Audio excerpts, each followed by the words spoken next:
안녕하세요. 워런 버핏처럼 매일 신문을 박전무한께 읽으면서 투자의 고수가 됩시다. 원의 신박 오늘 10월 11일 금요일입니다. 이번 주 한글날 쉬고 왔더니 주말이 빨리 와서 아주 기분이 좋습니다. 자, 여기 아주 참 우리의 자긍심을 높여주는 참 대단한 뉴스가 있어서 우리 대한민국 국민으로서는 모두가 다 참 기뻐할 만한 뉴스가 또 나왔습니다. 주식하면서 좀 힘들고 마음도 흔들리고 여러 가지 스트레스도 많이 받고 하는 그런 장이 계속 지속되고 있는 가운데 아주 기분 좋은 뉴스가 나온 것 같습니다. 이제 삼성에 관한 기사가 오늘도 많이 나오거든요. 어제 6만 원이 깨지다 보니까 오늘도 많이 나오는데 전자에 대한 기사는 우리가 보면 이 변곡점이다 싶을 때는 약간 언론을 또 멀리할 필요가 있습니다. 작년 8, 9, 10월 달에 3개월 연속 음봉 맞고 지수가 2300이 그때 깨졌었던 걸로 기억나는데 2277 갔었나요? 그렇게 빠지면 바닥에서는 또 뭐 이런저런 안 좋은 얘기들 많이 나옵니다. 그렇죠? 그래서 제가 하는 원칙 중에 하나가 그 시세만 보다가 이 정도면 이제 다 빠진 거 아닌가? 라고 했을 때는 언론의 기사나든지 언론 내용을 약간 좀 멀리합니다. 언론 입장에서는 언론은 뭐 TV도 마찬가지고 유튜브도 마찬가지고요. 일단은 많은 사람들이 봐야 되는 그 시청률 때문에 계속 좀 자극적인 기사를 가져올 수밖에 없습니다.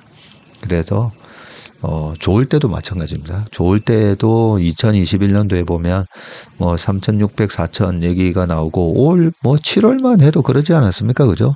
7월 달에 우리 지수가 쭉 올라서 2,800을 그때 넘었을 때도 보면 증권사에서 하반기 전망을 3,000을 넘어가는 그런 수정 내용이 많이 나왔지 않습니까? 그죠? 또 올라가면 올라가는 대로 거기서는 또 더 장밋빛 얘기를 하게 되고 빠지면 빠지는 대로 밑에서는 좀 더 자극적으로 얘기를 하는 사람들 그런 내용들이 아무래도 시청률을 높일 수 있기 때문에 그래서 지금 또 다른 얘기들도 많이 나오고는 있는데 요 정도 삼성에 대한 부분은 보고 시세만 보면서 시세가 얼마나 이제 11월, 12월, 1월 초까지는 시장 자체가 반등장이라고 했잖아요. 잠깐만 어제 어떤 분이 댓글에 11월, 12월 폭등장 여전히 유효하나요? 라고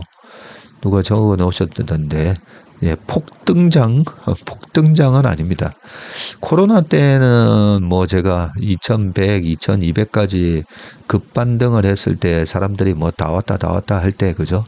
내년까지 3000 간다라고 그런 얘기를 하긴 했었지만 지금 연말하고 내년 장을 되게 좋게 봅니다. 라고 저는 얘기를 하긴 하는데, 여기 우리 홍 소장님이시군요.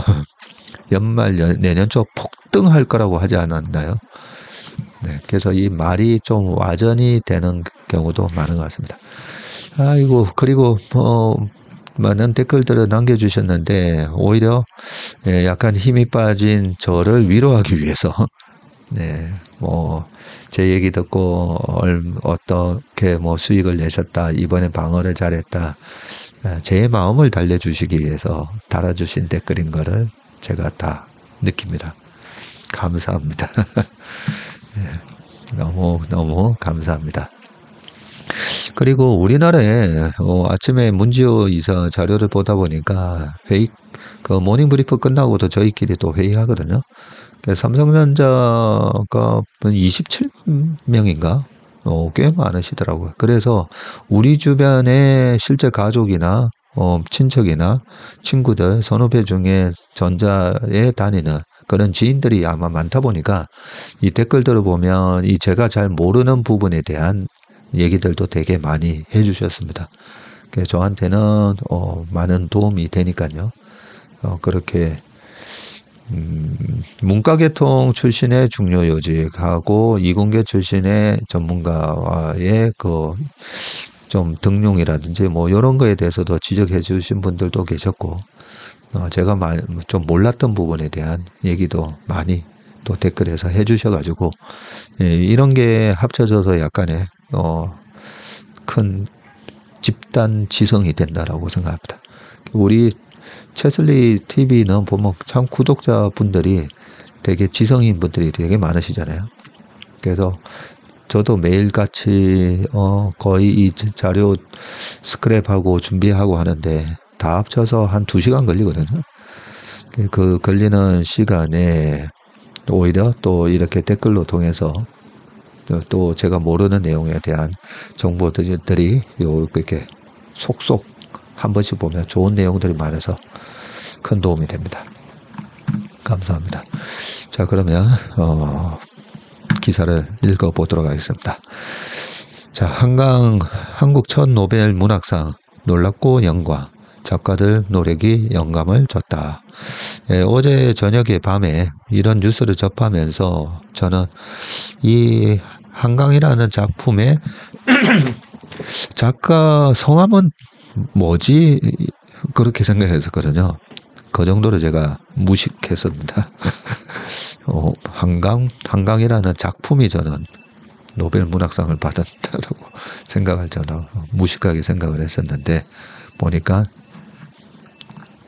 작가 이름이 한강이십니다. 자, 활짝 웃고 계신 사진을 볼 수가 있고요. 소설가 한강이 한국 작가로는 처음으로 노벨 문학상의 영예를 안았습니다. 2016년 소설 채식주의자로 맨 부커상을 수상한 지 8년 만이라고 합니다. 한국인의 노벨상 수상은 2000년 김대중 전 대통령의 평화상에 이어서 노벨 평화상에 이어서 이제 2번째입니다. 우리가 일본하고도 되게 많이 뭔가를 늘 비교를 하잖아요. 비교를 했을 때 이 노벨상이 크게 차이가 나죠. 예, 그런 거에 대한 부분도 약간 좀 일본하고의 많이 우리가 좀 처진다 이런 느낌을 주는 부분도 좀 있었는데, 드디어 노벨 문학상이 나왔습니다. 일본에서는 노벨 문학상을 아마 받은 걸로 제가 기억을 하는데요. 아시아 여성으로서 노벨 문학상은 아마 우리 한강 작가가 처음이라고 어제 어디서 본 것 같습니다. 스웨덴의 할리몬은 10일 수상자로 한강의 이름을 호명하면서 역사적 트라우마와 인간 삶의 연약함을 드러내는 강렬하면서도 시적인 소설을 쓴 작가라고 합니다. 네. 여기를 읽다 보니까 역사적 트라우마와 인간 삶의 연약함. 이 주식시장에서도 자주 나타나는데, 그죠? 예, 주식에 대한 트라우마와 우리 인간 삶의 연약함, 인간의 의지, 인간의 감정이 이 주식시장에서 나타나는 여러 가지 현상에 어떻게 보면 참 연약하지 않습니까? 그죠? 나중에 시간 되면 주식 소설 한번 써봐야 되겠네요. 한강은 유려한 문장과 유려한 문장과 깊이 있는 세계 인식으로 일찍부터 국내는 물론 해외에서 그 문학적 성취를 인정받은 작가라고 합니다. 연세대 국어국문학과를 졸업하고 출판사에서 근무하던 중 1993년 문학과 사회, 겨울호에 서울의 겨울 등 시 4편을 실으면서 시인으로 등단을 했었군요. 1994년 서울신문 신춘문예에 붉은 닷이 당선되면서 소설가로 첫 발을 내디뎠군요. 1994년에. 그리고 1995년 첫 소설집 여수의 사랑을 출간을 했다고 합니다. 2005년에는 몽고 반점이 이상문학상 수상장으로 선정이 됐었고요. 세계적으로 주목을 받은 것은 2007년 발표한 이 채식주의자 라고 하고요. 채식주의자는 육식을 멀리하는 주인공을 통해서 우리 안의 폭력을 고발한 작품으로 큰 반향을 일으켰다고 합니다. 2016년 이 책을 영어로 번역한 데보라 스미스와 함께 맨부커 국제상 수상자로 선정이 됐다. 이 채식주의자 요 책도 읽어보고 싶다, 그죠? 자, 1970년 11월 27일 전남 광주 출생이시군요. 저랑 같은 89학번이시겠다, 그죠? 저의 베프가 고대 국문학과를 들어갔는데, 만약에 그 친구가 연대 국문학과를 들어갔으면, 친구의 친구 될 뻔했네. 1993년, 이렇게 쭉 돼 있습니다. 연역 한번 보시고요. 2014년에 발표한 소년이 온다는 또 하나의 전환점이었다고 하고요. 5.18 민주화 운동을 소재로 개인의 고통과 내면을 섬세하게 그린 작품입니다. 한강은 한 인터뷰에서 1980년 광주 민주화 운동이 인생을 바꿔 놓았다면서 광주에서 학살된 이들의 모습을 담은 사진첩은 내가 인간에 대한 근원적인 질문을 하게 된 비밀스러운 계기가 됐다고 밝히기도 했습니다. 지난해에는 작별하지 않는다로 프랑스 메디치 외국문학상을 수상을 했고, 부커상에 이은 또 한 번의 한국인 최초 타이틀이었다고 합니다. 맨부커상 수상 이후 한강은 노벨 문학상의 유력 후보로 꼽혀왔었군요. 특히 올해는 아시아의 여성 작가가 수상할 것이라는 예측이 나오면서 중국의 찬쉐 등과 함께 주요 후보로 거론됐었군요.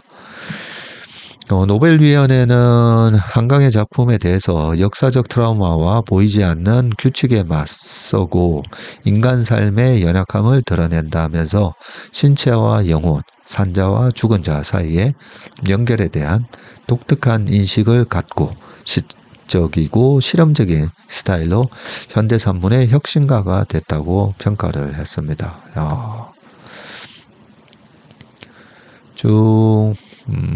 매츠 말롬 노벨상 종신위원장은 기자회견에서 작가의 역사의 상처와 직면하고 인간 삶의 부서지기 쉬움을 노정한 강렬한 시적 산문을 높이 샀다고 합니다. 한강은 말름 위원장과의 통화에서 다른 날처럼 보낸 뒤 막 아들과 저녁을 마쳤다고 밝혔고요. 이후 노벨위원회와의 인터뷰에서는 매우 놀랍고 영광스럽다면서 어릴 때부터 자신에게 영향을 미친 작가들의 모든 노력과 힘이 내게 영감을 줬다고 합니다. 노벨문학상은 1901년부터 올해까지 총 117차례 수여됐고 상을 받은 사람은 121명이네요. 한강은 여성 작가로서는 역대 18번째 노벨 문학상 수상자가 됐군요. 아시아 국가 국적의 작가가 수상한 것은 이번이 2012년 중국 작가 모옌 이후 12년 만이라고 합니다. 중국 작가가 2012년에 노벨상을 한 번 또 받았었네요. 아시아 여성으로서는 첫 노벨 문학상 수상 기록을 세웠다. 여기 나오네. 네, 그 전에 루이즈 글릭, 압둘라자크 구르나 등등 이렇게 있습니다. 노벨 문학상 수상자에게는 14억 3천만 원, 메달 증서가 수여가 됩니다. 1100만 크로나 이고요. 시상식은 알프레드 노벨의 기일인 12월 10일 스웨덴 스톡홀름과 노르웨이 오슬로에서 열립니다. 평화상은 노르웨이 오슬로에서 시상을 하고 생리의학, 물리화학, 문학, 경제상은 스웨덴에 있는 스톡홀름에서 시상식이 열리는군요. 한강의 아버지는 소설 아제아제 바라제, 추사 등의 소설로 널리 알려진 한국 문단의 거장 소설가 한승원 작가분이시군요. 한성원 작가와 한강은 국내 최고 문학상으로 꼽히는 이상 문학상을 부녀 2대가 수상하는 기록을 세우기도 했고, 아버지 한성원은 한 언론과의 인터뷰에서 딸 한강은 전통 사상의 바탕을 깔고 요즘 감각을 발산해 나가는 작가라면서 어떤 때 한강이 쓴 문장을 보며 깜짝 놀라서 질투심이 동하기도 한다고 털어놓았다고 합니다. 한 씨는 이 노벨상 수상 소식을 들은 직후 지인에게 딸을 부둥켜 안고 덩실덩실 춤을 추고 싶다면서 복받은 일이라고 소감을 밝혔다고 합니다. 오빠 한동님은 소설집 유령 등을 펴낸 소설가이고, 남동생 한강인도 서울예술대 문예창작과를 졸업해서 소설을 쓰고 만화를 그리는 작가라고 합니다. 작가 집안이시군요. 한강은 1970년 11월 광주에 있는 기찻길 옆 셋집에서 태어났고 2005년 이상문학상을 받은 후 쓴 문학적인 자서전에서 그는 자신은 임신 중이던 어머니가 장티푸스에 걸려 약을 한 움큼씩 먹으며 어렵게 출산했다면서 나에게 삶이란 저절로 주어진 것이 아니었다고 적기도 했다고 합니다. 한강은 2016년 열린 한문학회에서 자신의 소설 쓰기에 대해서 인간이란 무엇인가에 대한 답을 찾는 과정이라고 했습니다. 소설을 쓰는 것이 인간이란 무엇인가에 대한 답을 찾는 과정이라고 얘기를 하셨군요. 어떤 분이신지 알게 됐고요. 노벨상이 있게 된 그 가장 근원적인 원인 중에 하나가 이런 부모님의 유전자를 물려받은 것도 있고, 그죠?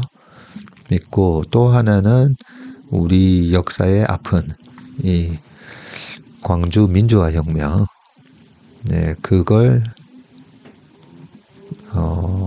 오롯이 경험을 했던 1980년 초였으니까 나이가 12살. 제가 4학년 때 글짓기에서 그때는 언론에서 광주 사태 이렇게 보도가 돼가지고 4학년 때 광주 사태에 대해서 제가 글짓기를 쓴 적이 있는데, 나중에 선생님이 저보고 이게 네가 쓴 걸 맞냐 그랬던 기억이 나는데, 잠깐만요. 그게 4학년 때였던가 2학년 때였던가 헷갈리네. 근데 저 같은 경우에는 부산에서 그걸 언론으로만 듣고 굉장히 왜곡되게 또 보도도 많이 됐었잖아요. 그죠? 그런 걸 정말 오롯이 경험했던 그 아픔이 오늘의 노벨상을 수상하는 그런 근원적인 또 하나의 뿌리가 됐었구나, 이런 생각도 갑자기 들었습니다. 조금만 더 읽어볼게요. 다른 기사. 세계적 작가 올라선 한강, 그 뒤엔 번역자들 헌신도 있었다. 그래서 저는 우리가 보면 윤동주 시인의 이런 참 영혼을 맑게 만들고 그 짧은 시구 속에서도 굉장한 큰 울림과 이런 거를 번역을 했을 때 이 번역이 과연 이 느낌을 그대로 살려서 번역이 되나? 항상 저는 그런 생각을 좀 해보거든요. 그래서 요 기사가 제가 후속 기사 여러 개 중에서 요 기사를 좀 읽어보고 싶더라고요. 자, 역사적 상처를 직시하고 인간 삶의 연약함을 드러내는 강렬한 시적 산문이 이번에 선정의 이유인데, 한강은 한국 근대사의 전개 과정에서 나타난 이 역사적 사회적 폭력이 한 개인의 삶에 남긴 깊은 상처를 정직하게 응시해왔고, 역사가 세로로 당기고 사회가 가로로 밀어붙이는 힘들은 그 교차점에 선 인간의 신체를 뒤틀고 정신을 파괴한다. 시적 언어를 통해서 그 찢겨나간 신체와 영혼을 제자리로 되돌리는 것이 한강 작품의 오랜 주제이다. 5.18 민주화 운동 희생자들의 목소리를 담아낸 소년이 온다. 제주 4.3 학살 사건이 남긴 피 묻은 기억을 다룬 작별하지 않는다. 가부장제 폭력에 시달리던 한 여성의 내적 상처를 그려낸 채식주의자. 언어를 잃어가는 여자와 시력을 잃어가는 남자의 만남을 통해 가족 상실의 의미를 탐구한 히라보 시간 등 한강의 주요 작품들은 한국 문학이 활력과 위엄을 잃어가는 2010년 이후에 주로 쓰였다는 점에서 무엇보다 큰 의미가 있다. 작가는 자기 주변의 이야기에 대한 세밀화적 묘사에 머무르지 않고 역사와 사회의 고통에 참여하고 그 고통의 치유에 이바지하는 언어를 발명해야 한다는 점을 한강은 다시 한번 우리에게 확인시켜 준 셈이다. 한강 작가의 이번 노벨문학상 수상은 한강 작가 개인의 노력만은 아니다. 어느 영역에서든 문화의 해외 진출은 수용자 집단의 관심과 평가, 적극 수용 단계를 밟아서 확산이 되고, 한강 작가는 노벨 문학상 수상 이전에도 영국의 맨부커 인터내셔널상, 프랑스의 페미나상 등 각국의 대표적 문학상을 수상해왔고, 그 배경에는 일찍이 한국 문학의 해외 진출을 위해서 가진 노력을 기울인 한국문학번역원과 대산문화재단 등의 꾸준한 지원과 한국 문학의 세계화에 이바지한 여러 언어 번역자의 헌신적 노력이 있었다고 합니다. 한국문학번역원은 2023년 12월 말 기준 44개 언어 총 2032건의 번역 및 출판 활동을 지원해 왔었군요. 민간재단인 대산문화재단도 가장 먼저 이 사업에 뛰어든 이래 지금까지 꾸준한 번역 지원 활동을 통해서 성과를 남겨왔고요. 한강 작가의 작품들도 대다수 이들 기관의 지원을 받아서 전 세계에서 출판되었다고 합니다. 아울러 작품의 좋은 평가를 얻는데 결정적인 기여를 한 것은 번역의 질인데, 한강 작가가 세계적 작가로 올라서는데 큰 역할을 한 계기는 이 채식주의자가 2016년 데브라 스미스의 번역으로 맨부커 국제상을 받으면서부터인데, 스미스의 번역은 일부 논란은 있었으나 현지 독자의 맥락을 살린 번역으로 유명한데, 이후 한강 이펙트가 형성되면서 한국 문학에 대한 해외 평가를 바꿔왔고, 편혜영의 홀, 셜리 잭슨상, 황석영의 해질 무렵, 에밀 김의 아시아 문학상, 김영하의 살인자의 기억법, 일본 번역 대상, 손원평의 아몬드, 일본 서점 대상 번역 부문, 김혜순의 죽음의 자서전, 그리핀 시문학상 등 해외 수상 소식이 대폭 늘었다. 이번 노벨문학상 수상 이유에서 특히 주목받고 싶은 것은 죽음과 삶에 대한 독특한 인식이라는 표현인데, 이는 한강 작가의 문학이 진도의 식김굿에서 나온 우리 문학의 고유한 사유와 언어를 확보하고 있음을 보여주고, 자국의 문학적, 언어적 전통에서 나온 깊은 뿌리와 현대적 언어가 만날 때 비로소 문학의 세계화 가능성은 열린다. 한강 작가의 노벨 문학상 수상은 드디어 한국 문학의 언어가 세계 시민의 언어로 나아갈 가능성을 보여준 쾌거이다. 수상을 축하한다. 라고 되어 있습니다. 편집문화 실험실 대표분이시군요.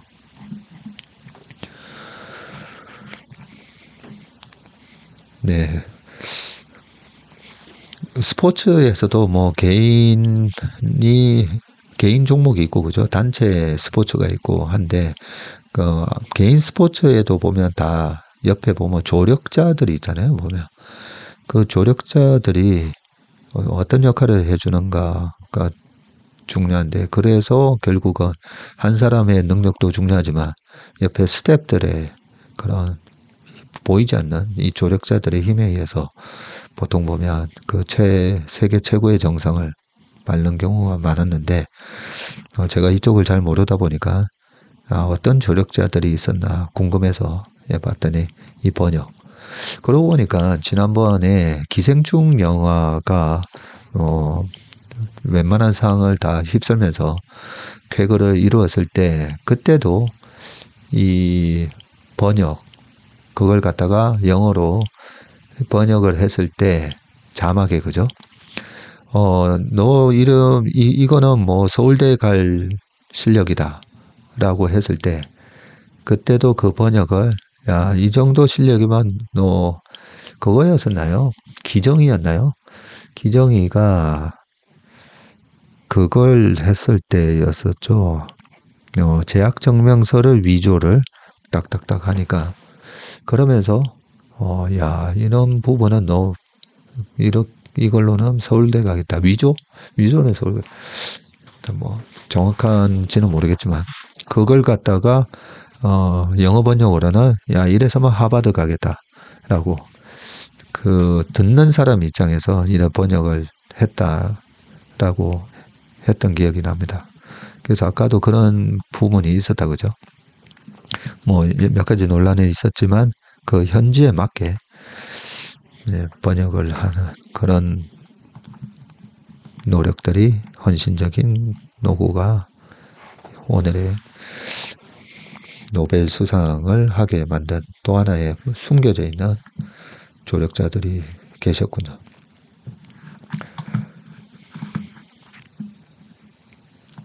네, 그 다음 기사로 넘어가 보겠습니다.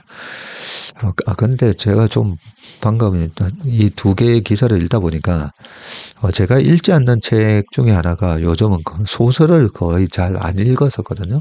소설을 안 읽었었는데 지금 보면서는 그 소설에 담겨 있는 많은 의미들이 있잖아요. 주식을 잘하기 위해서는 반드시 우리가 인문학적인 지식이 없으면 그게 결핍이 돼 있으면 아무리 이 경제적인 아니면 주식의 여러 가지 주가가 담고 있는 뭐 기본적 분석, 기술적 분석, 퀀터 분석 뭐 다 해도 결국은 그 인문학적인 지식이 쫙 깔려 있어야 이해가 된다라고 생각합니다. 풀리 이해를 좀 그나마 좀 할 수가 있다라고 생각해서 저희 업계에서 성공하신 분들도 보면 인문학적인 소양이 되게 뛰어나십니다. 뛰어나시는데 그동안 너무 저도 경제서적만 읽었었는데 고등학교 때 독서 클럽을 했었거든요. 연합 독서 클럽을 활동을 해서 그때 뭐 이런저런 소설들 유명한 소설들을 많이 읽어봤었는데 지금도 지나고 보니까 중요했던 것 같네요. 보니까 이 소설이 실제 우리 경제과 관련된 뉴스나 이런 거는 여러 가지 사실 팩트에 기반하는 거죠. 그런 내용들인데 소설을 너무 그렇게 생각할 게 아니라 이 소설 속에 담겨져 있는 인간에 대한 아까 뭐 폭력성, 연약함, 그게 제가 늘 강조하는 부분이거든요. 지피지기인데 시장에 대해서 이해하고 주식에 대해서 그 기업이 어떤 기업인지에 대한 공부를 하는 게 지피라면 실제로는 지기를 못해서 주식에서 많은 고학력자 지식인 분들이 주식시장 와서 실패를 많이 합니다. 그 실패를 할 때의 가장 큰 원인은 나의 마음과 나의 감정에 대한 부분을 그리고 대중의 심리 이런 걸 이해를 못해서 실패하는 경우가 많은데 앞으로 소설도 좀 열심히 읽어야 되겠다. 그런 마음을 가졌습니다. 이 자꾸만 삼천포로 빠지네요. 그래서 삼천포를 좋아한다라고 얘기를 하시는 분들도 그래서 그런 것 같으네요. 자, 문소영의 문화가 암시하는 사회. AI는 인류 전체를 귀족으로 만들어줄까? 난 사람이 주인이 되길 원했네. 사람이 노동에서 해방되어 더 이상 빵을 위해 살지 않기를. 난 인류 전체를 귀족 사회로 만들고 싶었네. 인간형 로봇의 개발업체 대표가 로봇이 인간을 위협하게 된 후 탄식하며 내뱉은 말인데 최신 SF 영화의 대사일까? 아니다. 104년 전에 발표되어 로봇이라는 신조어를 세상에 알린 희곡 RUR, 로즘 유니버셜 로봇. 여기 나오는 대사군요. 1920년대라고 합니다. 헐, 104년 전이네. 체코의 천재적 작가 언론인 카렐 차페크 1890년에서 1938년까지 사셨군요. 그렇게 많이는 못 사셨다 그죠? 48살에 49살에 돌아가셨네. 이 차페크는 이 희곡을 쓰면서 인조 노동자를 가리키는 말로 뭐가 좋겠느냐고 화가인 형 요세프에게 물었는데, 그러자 형이 체코어로 노동을 가리키는 로보타에서 비롯된 로봇이 좋겠다고 한 것이다. 로보타라고 체코에서 나왔군요. AI 관련 학자들에게 돌아간 노벨상. 로봇이란 말을 최초로 대중화한 연극 로즘 유니버설 로봇. 1920년대에 이렇게 연극이 있었군요. 이게 영상으로 담겨져 있었네요, 보니까. 이거는 1938년 그 연극을 영국 BBC 방송에 의해서 TV극으로 방영을 한 모습이군요. 1920년에 게 아니라. 차페크의 희곡을 떠올린 것은 올해 노벨 물리학상과 화학상이 연이어 AI 관련 학자들에게 돌아갔기 때문이고, 수상자 중 제프리 힌턴 캐나다 토론토대 교수는 AI의 대부로 불리면서도 AI의 위험성을 경고하며 구글을 박차고 나온 것으로 유명하다. 그분이 바로 제프리 힌턴 교수님이시군요. 힌턴 교수는 AI의 위험을 두 가지로 설명을 하는데, 하나는 AI가 인간보다 더 똑똑해져서 통제권을 장악하는 실존적 위험으로서 차페크의 희곡 같은 SF의 단골 소재가 되고, 다른 하나는 AI의 사회적 위험으로서 대규모 실업, 더 쉽게 생산되는 가짜뉴스, 편향된 데이터를 학습한 AI의 편향된 결정, 전쟁을 더 비인간적으로 만들 전투 로봇 등이라고 합니다. 실존적 위험도 그리 먼 미래가 아니지만 사회적 위험은 그야말로 코앞에 닥친 문제가 되고 있고요. 기자가 인공지능 기업 솔트룩스의 이경일 대표에게 챗GPT 등 AI가 인간의 작업을 곧 빼앗겠느냐고 질문하자 이 대표는 무시무시한 대답을 해주었는데요. 뭐라고 대답했죠? 기자님 일을 생성 AI가 대체하지 못하지만 AI를 기막히게 잘 쓰는 다른 기자님들이 기자님 일자리를 위협할 수는 있는 거죠. 특히 리서치를 하시는 분들의 생산성이 2-3배가 아니라 20배에서 70배 정도 올라갈 수 있으니까요. 이것이 바로 사회적 위험인 것이다. 100% 저도 동의를 합니다. 이렇게 대답을 해주셨군요. 제가 10월 9일도 하루 종일 회사에 와서 자료 만들고 했었는데, 이 챗GPT를 쓰면서 되게 편해졌어요. 항상 일의 대부분이 저희는 리서치잖아요. 과거에 아니면 언제 어떻게 됐는지 리서치인데, 이 챗GPT한테 물어보니까 바로바로 답이 나오고, 그 답 중에서 이 부분에 대해서 좀 더 자세히 얘기해줘 하면 또 쫙 나옵니다. 그게 제가 찾아야 되는 시간이 만약에 한 30분 찾아야 되면 한 15초 걸리나요? 한 15초에서 20초 만에 쫘라르륵 이렇게 나오니까 여기 적혀 있는 것처럼 생산성이 20배에서 70배, 100% 동의한다는 거죠. 그리고 AI가 일을 빼앗는다기보다는 이 AI를 잘 활용하는 사람이 나의 일자리를 뺏어갈 가능성이 높다. 이 말도 100% 동의가 됩니다. 자, 이러한 생산성의 향상 때문에 리들리 스콧의 블레이드 러너 같은 SF 명작에서는 언제나 미래 사회가 초거대 독점 기업이나 파시스트 정부가 지배하는 중앙집권적 체제로 그려지는 것이라고 경제학자 이태한 세종대 교수가 설명했고, 생산성이 높아진다는 것은 뒤집어 생각하면 같은 양을 생산하는데 고용을 덜 해도 된다는 뜻이다. 예, 이게 지금 핵심이죠. AI 때문에 지금 화이트 칼라 리세션이 오고 있잖아요. 미국의 빅테크 기업들, 마이크로소프트가 저렇게 사람을 계속 자르는 건 처음 봤거든요.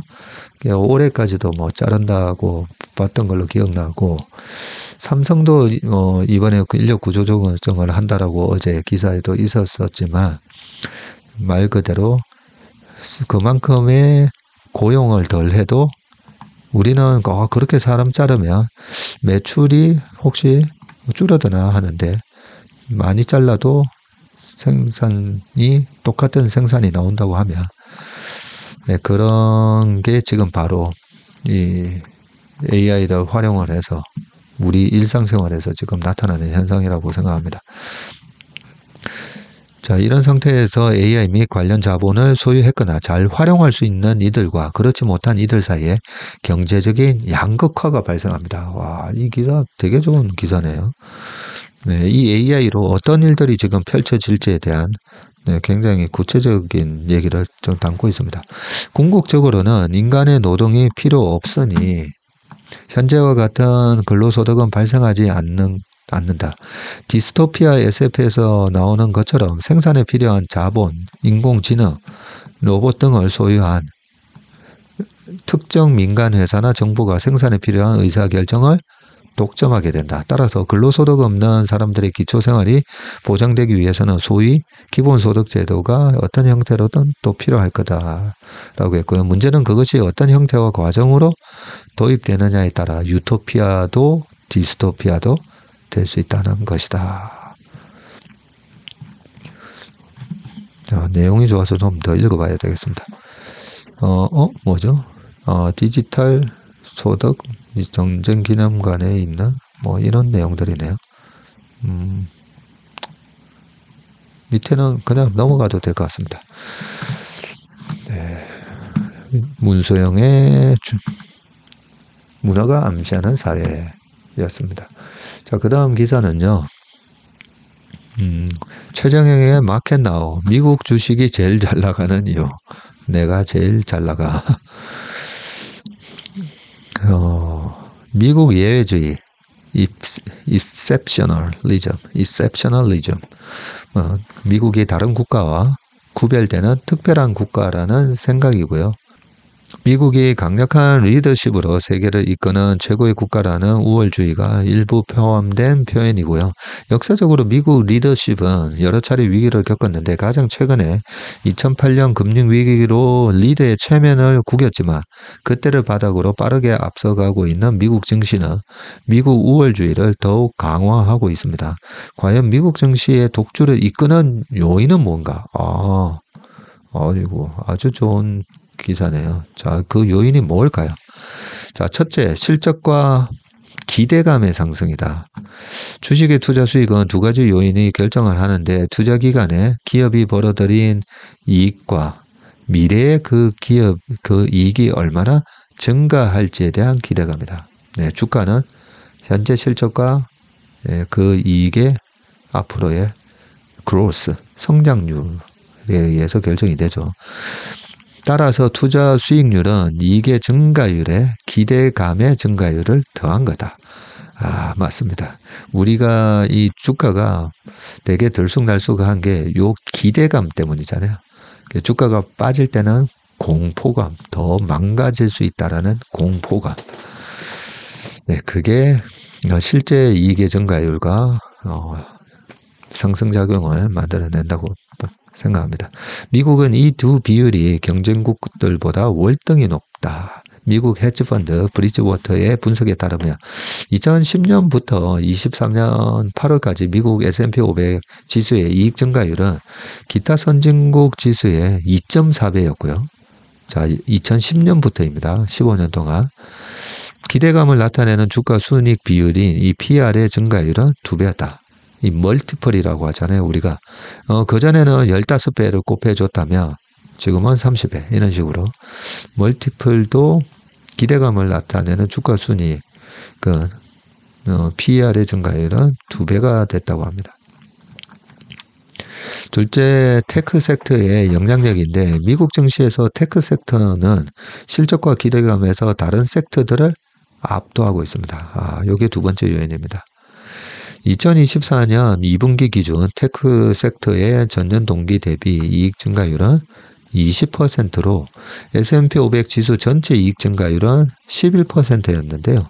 2배나 기록을 했습니다. 또한 테크 섹터의 PR은 29배고요. S&P 500 지수 전체의 PR은 지금 21.5배인데 여기에 비해서도 크게 PR이 상회하고 있고, 테크 섹터 주가의 가파른 상승은 S&P 500 지수에서 테크 섹터가 차지하는 비중의 확대로 이어져서 다시 또 S&P 500 지수를 끌어올리는 선순환을 만들어냈습니다. 반면 기타 선진국 지수는 산업재와 유틸리티 같은 올드 이코노미 섹터의 비중이 여전히 커서 미국과 격차가 확대될 수밖에 없었다고 합니다. 셋째 이유도 있네요. 셋째는 달러의 강세입니다. 미 달러의 강세는 해외 투자금의 미국행을 가속화시켰고요. 2010년부터 현재까지 미국 달러 지수 기준 30% 이상 상승하면서 미국 주식에 투자한 해외 투자자들에게 추가 수익을 안겼습니다. 향후 미국 주식의 상대적 성과는 단기와 장기로 나누어 생각해 볼 필요가 있다. 이게 중요하죠. 현재까지는 이런 이유 때문에 강세를 보였는데 향후 성과. 자, 단기적으로는 열세를 보일 수도 있다. 현재 주가에 반영된 실적과 기대감이 장기 평균이나 다른 지역과 비교해서 매우 높은 수준이기 때문이고, 그렇지만 장기적인 관점에서 미국의 독주 가능성이 큰데 AI가 세상을 변화시킬 혁신적 기술이라는 컨센서스가 형성되면서 미국 테크 기업들은 지난 20년간 축적한 막대한 기술과 자금을 AI에 쏟아붓고 있고, 그 혜택은 미국 기업들이 가장 크게 누릴 것이다. 기술력과 자금력과 AI의 생산성이 뒷받침하는 미국 증시의 리더십에 맞설 경쟁 상대가 있을까? 지금까지 강세 요인이 요 세 가지 요인이라면 앞으로도 이런 부분에 있어서의 이 세 가지 요인이 변화가 없다면 계속 미국 주식이 강세로 갈 수밖에 없겠죠. 아주 좋은 칼럼이었습니다. 자, 그 다음 기사 2개 남았네요. 쌍두전차, 현대 로템의 질주 보겠습니다. 내친 김에 전기차도 노린다라고 되어 있는데, 저가 수주와 세계 방산 시장 침체로 고전하던 현대 로템이 살아나고 있는데, 저가 수주를 줄이고 방산 부문에 집중하면서 올해는 지난해 영업이익의 2배 가까운 호실적이 예상됩니다. 현대 로템은 정몽구 명예회장이 현대차 그룹 회장에 오른 이듬해인 2001년에 인수한 회사네요. 창업 중인 정주영 회장이 철도 사업에 진출하고 싶어 했던 염원을 담아서 인수한 것으로도 유명하지만, 해외 수주에서 철도 사업 저가 수주 등의 여파가 지속하자 2018년부터 3년간 연속 적자를 기록하기도 했었군요. 2018년과 19년에 각각 1962억, 2,799억 원의 영업 손실을 기록했고, 한때는 매각설까지 돌았다고 합니다. 현대차 그룹의 대표적인 아픈 손가락으로 불렸고, 그랬던 현대로템이 지난해부터 본격적인 체질 개선을 통해서 새로운 도약에 나섰는데, 이 철도 부문, 여기 철도 부문 레일 솔루션 저가 수주를 축소하고 K2 전차를 앞세워서 세계 방산 시장을 공략 중이다. 이 밖에 무인 이송 장비 같은 신규 사업도 본격 궤도에 안착하는 모습이라고 합니다. 레일 솔루션이 파란색이고 빨간색이 디펜스 솔루션, 방산. 그리고 요 조그맣게 보이는 민트색인가요? 에코플랜트도 있습니다. 전체 수주가 거의 19조가 되군요. 네, 밑에 내용은 가장 눈에 띄게 좋아진 건 철도 부분이 일단 좋아졌네요. 7조 4,600억에 불과했던 철도 부문 수주 잔고가 22년 말 기준이었던 잔고가 올해 상반기 말에 13조 3천억으로 거의 2배 가까이 늘었네요. 해외 사업 수주가 가장 큰 효자 역할을 했고요. 지난 2월 달에는 LA 메트로 전동차 공급 사업 최종 낙찰자로 선정된 데 이어서 이집트, 우즈베키스탄, 미국 매사추세츠주 교통공사 등의 대규모 사업을 따냈군요. 현대로템은 모로코가 추진하는 고속철 사업에도 도전하고 있고, 모로코 고속철 사업은 총 2조 원 이상 규모로 열차 168량을 공급하는 프로젝트라고 합니다. 이번 달 중에 우선 협상 대상자가 선정될 예정이군요. 이번 달에 뭐 많네요. 11월 달 되면 현대로템이 MSCI 지수, 한국 지수에 또 편입이 될 가능성이 아주 지금 높기 때문에 또 주가가 강세를 보이고 있는데, 이 펀더멘탈한 쪽에서도 좋은 뉴스들이 많다, 그죠? 철도 부문에 의해서 방산에서도 이 K2 전차를 앞세운 수출 실적이 쌓여가고 있고, 1984년 한국형 K1 전차를 개발하며 전차 사업을 시작한 현대로템이 22년, 지난 2022년 38년 만에 수출에 성공을 했고요. 22년 폴란드와 K2 전차 1000대 납품에 대한 기본 계약을 맺었고, 내년까지 1차 실행 계약건 180대를 인도한다고 합니다. 지금 루마니아 방산 시장도 공략하고 있고요. 올해 연말에 이 전차 도입 250에서 300대 규모, 6조다, 그죠? 6조에서 한 7조. 그러면 한 대당 얼마예요? 7조 7천억 700억에서 한 300억? 한 300억에서 400억 하네요, 보니까. 가격이, 그죠? 그렇게 비싼가요? 아니네. 이거 3으로 나눠야 되니까. 그죠? 200억, 250억. 200억이면 200억, 2천억, 2조. 네, 맞네요. 야, 이 K 전차 한 대가 되게 비싸네. 앞서 도입된 미국 에이브럼 전차 54대를 제한 252대를 두고 지금 현대로템의 K2 전차와 독일의 레오파드 2가 경쟁을 하고 있다고 합니다.